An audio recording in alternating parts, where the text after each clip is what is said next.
Hanap mo ba ay good vibes mula sa mga storyang hatid ay good news? Sagot ka namin! Ang programang walang ibang dala kundi magagandang kwento at balita mula sa mga storyang kapupulutan ng inspirasyon, pag-asa at tagumpay hanggang sa makabuluhang pagbabago sa lipunan. Siguradong good vibes yan! Dito lang sa programang magbibigay ng mga balitang mas maganda pa sa good news. Ang The Better News. Mapapanood mula Lunes hanggang Biyernes, 1 p.m. sa DZRH TV. Panibagong araw na naman para sa mga balitang hatid ay good vibes. Ngayong araw, sagot na namin ang mga balitang tiyak na magpapa-feel better sa iyo. Dito, bawal muna ang nega. Dahil live naming ihahatid ng positive news sa DZRH TV Facebook, YouTube at DZRH News website. Ako si Rovic Manuel, ang tagapaghatid ng mga balitang mas maganda pa sa good news. Ito ang The Better News. Una sa Pilipinas, una sa Pilipino.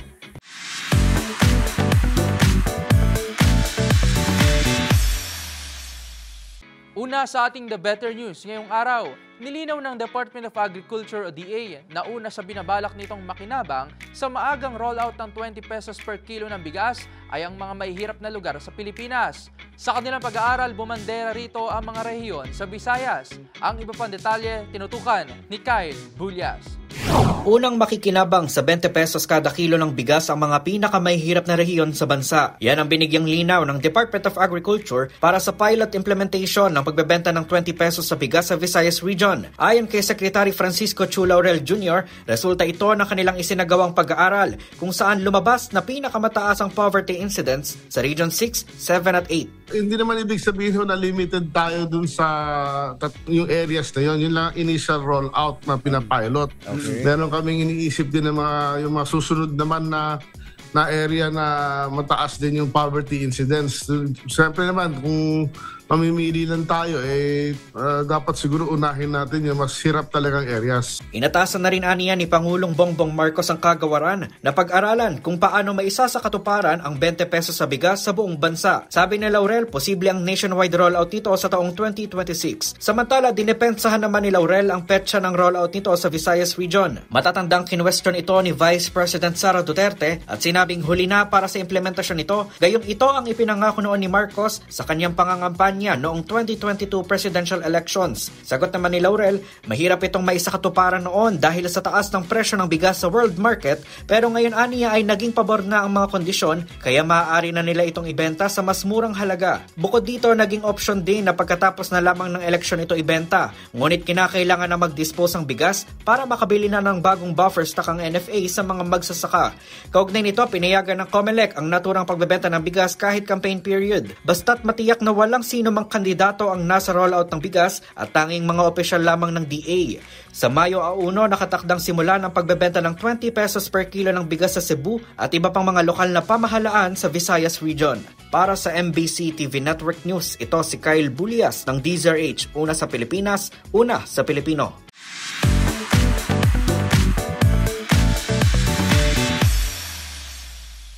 Inaprubahan na ni Pangulong Bongbong Marcos ang pagbibigay ng Digital Nomad Visas o DNVs para sa mga eligible na foreign remote workers na nananatili sa bansa.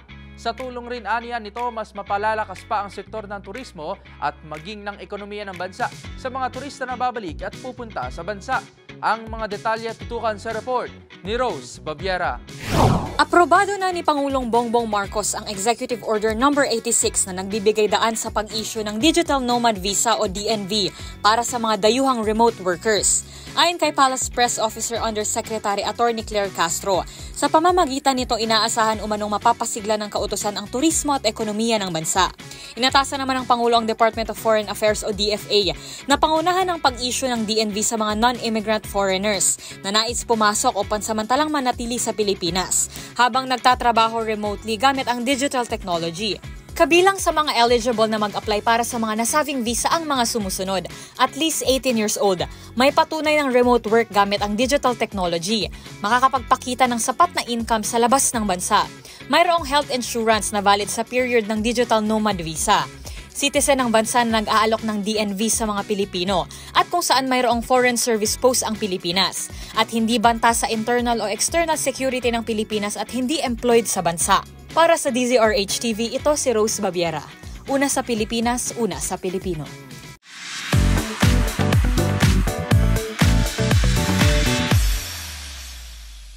Samantala, nagsimula na ang aplikasyon para sa 2026 Japanese Government Scholarships. Ang naturang scholarship ay nakalaan para sa mga Pilipinong nagnanais na mag-aral sa Japan na may mataas na monthly allowance at iba pang mga benepisyo. Narito ang report ni Mili Borja. Binuksan na ang aplikasyon para sa 2026 Japanese Government o MEX scholarships para sa mga Pilipinong nagnanais na mag-aral sa Japan na may kalakip na mataas na monthly allowance at iba pang mga benepisyo. Maraming Pilipinong dating MEX scholars ang nagsabi na ito ay isang journey of a lifetime at inirekomenda ang mga pag-a-apply para sa mga susunod na batch ng mga MEX scholars. May 4 na uri ng scholarship na maaaring pagpilian.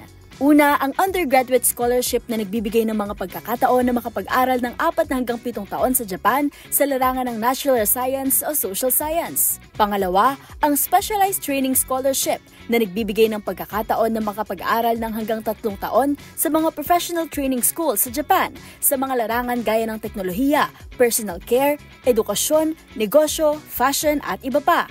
Pangatlo, ang College of Technology Scholarship na nagbibigay ng pagkakataon na makapag-aral ng hanggang 4 na taon sa mga College of Technology sa Japan para sa mga field gaya ng mechanical engineering, electrical and electronic engineering at iba pa.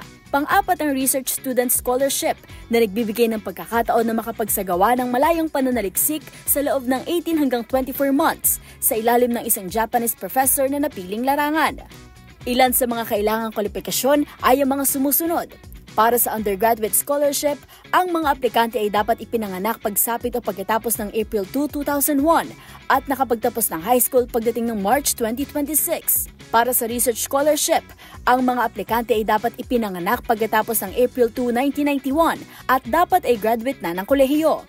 Lahat ng application documents ay dapat isumite direkta sa Japan Information and Culture Center, Embassy of Japan in the Philippines. Ang mga aplikanteng Visaya na makakapasa sa unang screening ay maaaring kumuha ng examination at interview sa Cebu. Ang deadline para sa pagsumite ng aplikasyon ay sa May 23, 2025, araw ng Biyernes. Para sa DZRH TV, ito si Mili Borja, una sa Pilipinas, una sa Pilipino.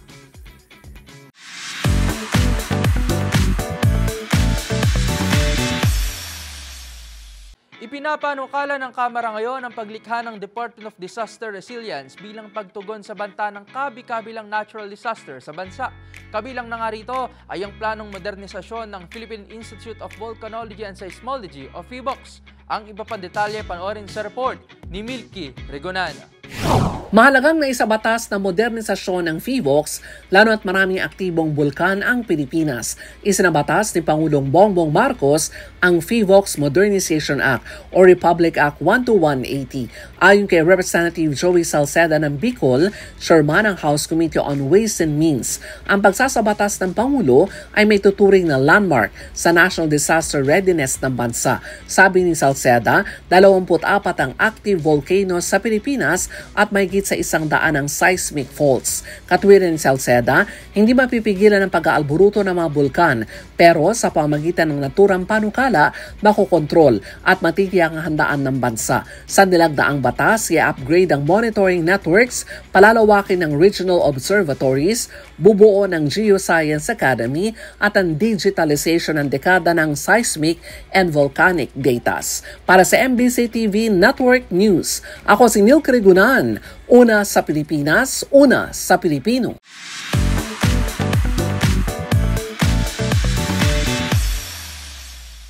Muli namang ipinaalala ang inilabas na panuntunan ng Department of Labor and Employment o DOLE para sa tamang pagpapasahod sa mga manggagawang Pinoy bukas sa Labor Day. Ang iba pang detalye tutukan sa report na ito. Naglabas ng panuntunan ng Department of Labor and Employment o DOLE tungkol sa tamang pagpapasahod para sa mga manggagawang Pinoy bukas sa Labor Day na idineklara bilang regular holiday. Ayon sa Labor Advisory No. 5 Series of 2025, ang mga empleyadong magtatrabaho sa regular holiday ay makatatanggap ng double pay para sa unang 8 oras. Kung mag-overtime ay makatatanggap pa sila ng karagdagang 30% ng kanilang hourly pay. Habang ang mga hindi naman papasok sa May 1 ay may karapatan ding makatanggap ng 100% ng kanilang arawang sahod basta't pumasok o naka-leave with pay bago ang holiday. Pero kung rest day o day off ang araw bago ang May 1, may holiday pay pa rin ang empleyado kung sila ay pumasok o naka-paid leave sa huling working day. Samantala, kung rest day ang May 1 at pumasok ang empleyado, entitled pa rin silang makatanggap ng dagdag na 30% sa kanilang basic wage at 30% pa sa kanilang overtime pay. Para sa DZRH TV, ito si Rovic Manuel. Una sa Pilipinas, una sa Pilipino.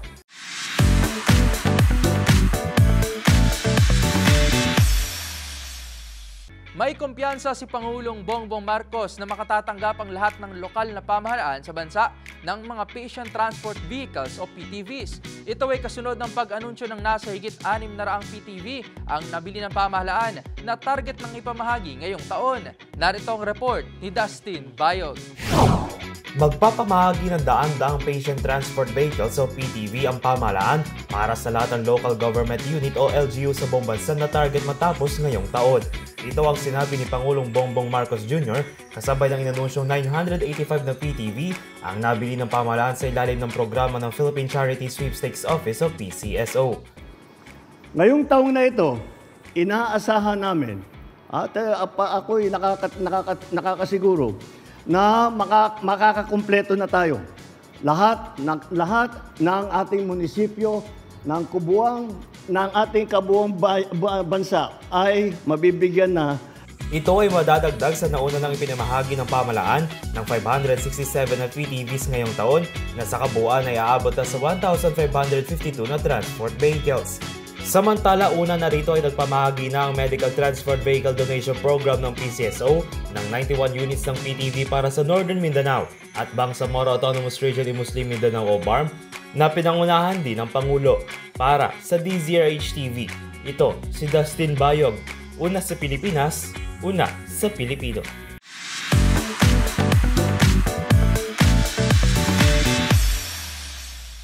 Sa iba pang balita, kinilala naman ng New Taipei City Government ang 3 outstanding Filipino overseas workers sa kanilang bansa sa naganap na Best Employee Awards. Dahil dito, nakatanggap ng cash incentives at token of appreciation ang mga natatanging OFWs. Ang mga detalye iyahatid ni James Galange.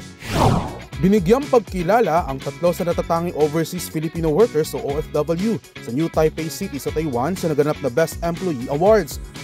Kinilala sina Lizelle Cabongcal Avesila, Raymar Labalan de Hita na parehong mga factory worker at si Judy Ann Egkatan Kidyam naman na isang caretaker ng halos 4 na taon sa Taiwan. Ayon sa kanilang lokal na pamahalaan, ito raw ay base sa rekomendasyon ng kanilang mga employer at Migrant Workers Office o OMW dahil sa kanilang palagiang positibong pag-uugali at kahangahang kakayahan na umangkop sa iba't ibang tungkulin sa trabaho. Dahil dito, makatatanggap ang mga OFW ng cash incentives bilang token of appreciation ng MWO Taipei para sa kanilang ipinakitang kahusayan na siyang lalong nagbigay dangal sa ating bansa. Para sa DZRH TV, ito si James Galange, una sa Pilipinas, una sa Pilipino.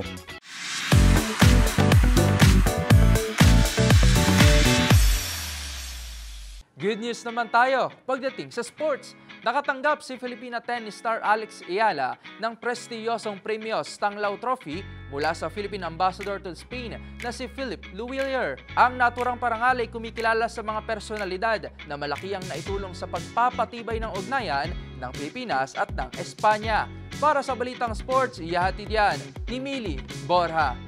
Pinarangalan si Filipina tennis star Alex Ayala ng prestihiyosong Premios Tanglao Trophy sa kanyang pagbisita sa Philippine Ambassador to Spain na si Philip Luwilier. Ang Premios Tanglao Award ay ibinibigay sa mga Pilipino at Espanyol na malaki ang naitulong sa pagpapatibay ng ugnayan ng Pilipinas at Espanya. Ayon kay Luwilier, noong nakaraang taon pa sana natanggap ni Ayala ang naturang parangal, ngunit nabigo itong makadalo sa embassy celebrations. Bukod kay Ayala, pinarangalan din sa nasabing pagdiriwang noong nakaraang taon sina Isabel Preisler, yumaong Senador Ed Angara at 12 iba pa, ayon sa Ambassador.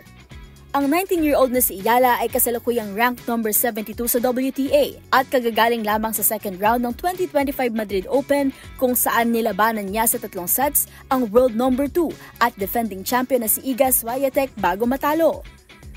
Para sa DZRH TV, ito si Mili Borja, una sa Pilipinas, una sa Pilipino.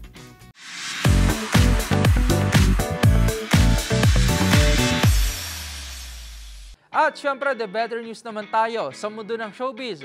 Heart Evangelista itinanghal na Global Fashion Influencer of the Year sa 2025 Emmy Gala Awards. At Maroon 5 at Blackpink Lisa may collaboration song. Ang iba pang detalye panoorin sa report ng ating showbiz Angel. Kinilala ang Global Fashion Influencer of the Year ang aktres na si Heart Evangelista sa nagdaang Emmy Gala Awards. Proud husband naman si Senate President Cheese Escudero na present din sa naturang award ceremony. Sa gabing iyon, ang renowned Filipino fashion designer na si Michael Cinco ang nagpresent ng parangal kay Heart. Global Fashion Influencer of the Year goes to the one and only Heart Evangelista. At sa acceptance speech nga ng actress fashion icon, and tonight, this is actually it's actually my testament that you just have to allow yourself to be confident with the kind of heart that you have, that no matter what happens, no matter where life takes you, that even if you do have your insecurities and sometimes some downfalls, you have to believe that the sincerity of the heart will always win and you will bloom. So thank you so very much to my supporters, my family, my husband who is here with me, my team, Michael Leyva for my beautiful gown, and to everybody who ever loved me for who I am. Maraming salamat. Thank you. Ginanap ang 5th edition ng Emmy Gala Fashion and Beauty Awards sa Dubai. Samantala, sa iba pang balita, ilalabas na sa May 2 ang collab song ng Grammy-winning band Maroon 5 at ni Blackpink Lisa. Batay sa anunsyo ng banda, pinamagatang Priceless ang i-release na single at music video sa Friday. Sa isang IG reel, may pasilip sa naging shoot ng K-pop star at bokalista ng Maroon 5 na si Adam Levine. Magunita na last January, nagbalik Pinas ang Maroon 5 para sa kanilang concert sa MOA Arena. Habang last Feb naman, inilabas ni Lisa ang kanyang debut solo album na Alter Ego. At yan ang the better news sa mundo ng showbiz. Ito si Angelica Cosme ng DZRH TV. Una sa Pilipinas, una sa Pilipino.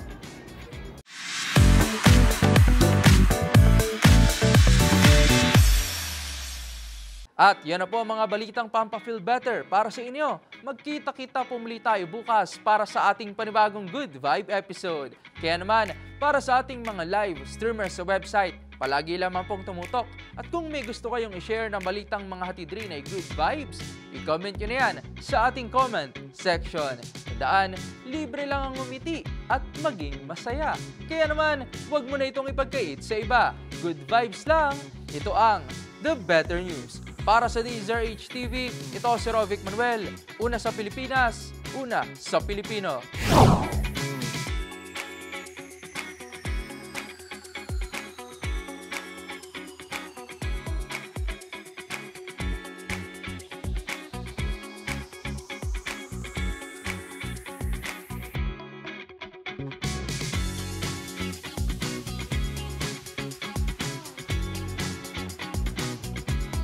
Hanap mo ba ay good vibes mula sa mga storyang hatid ay good news?